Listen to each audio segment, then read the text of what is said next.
તમારું પેમેન્ટ પહોંચાડ દઈશ યાર, તમે ટેન્શન ના લો. હું કહું છું ને તમે એક વખત તમને મેં કીધું દાદા 1-2 મિનિટમાં રિંગ કરું. હા ભરતા જ નથી. અલા યાર શાંતિ રાખને યાર, કઈ મગજ જેવું છે કે નહીં? કોક ને યાર વાત કરતા હોય ત્યારે ફોન માં વચ્ચે ડબક ડોયા કરે. હે ભગવાન, પૈસા દેવાના હતા યાર, એને પૈસા દેવાના, એનો ફોન હોય ત્યારે તો શાંતિ રાખ યાર. હું તમને એ જ સમજાવું છું. તમે એકદમ એ થઈ જાવ છો, ગુસ્સામાં થઈ જાવ છો. ગુસ્સેથી ના વાત કરો.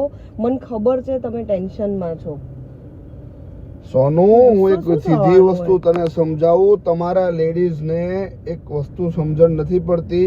તમે તમારું જો કરો છો, પણ કોઈ માણસ કોઈ જોડે વાત કરતો હોય, પુરુષ પોતાનું ઘર ચલાવતો હોય, આજે બહારથી પેમેન્ટ લાવ્યું હોય, શું હોય શું ન હોય એને જ ખબર હોય, અને તમે વચ્ચે એનો ફોન ચાલતો હોય વચ્ચે ડબક ડોયા કરો. અરે ફોન ન ચાલતો કાલ રાતે મંડી પડી, આનું શું કરશું, આનું શું કર, એટલે 70 વિચારોમાં ચડતા હોય યાર.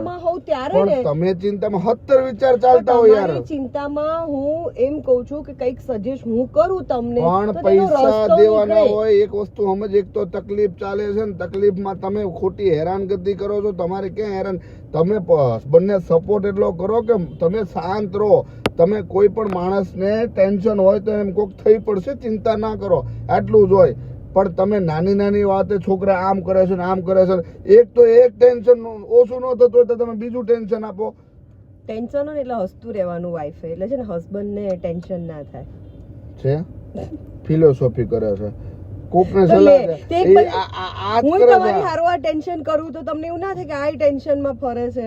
પણ પોતાનો હસબન્ડ જયારે ટેન્શનમાં હોય ને તો એટલી વસ્તુ સમજણ પડવું કે આપણે મોઢે સિલાઈ મારી દેવાય. એને શાંતિથી કહેવાય કે ભાઈ કોઈ ચિંતા ન કરો, ઉપરવાળો બેઠો છે, થઈ પડશે. અને હું પણ તમને કહું છું, ગમે તેવું દેણું હોય, ગમે તેવું ટેન્શન હોય, ગમે તેવો લોડ હોય, સાહેબ એનો રસ્તો તો હોય જ છે, ઉપરવાળાએ કાઢેલો જ હોય છે. આ ખાસ એટલે કે ઘણા લોકો હારી જાય છે, હારી જાય છે.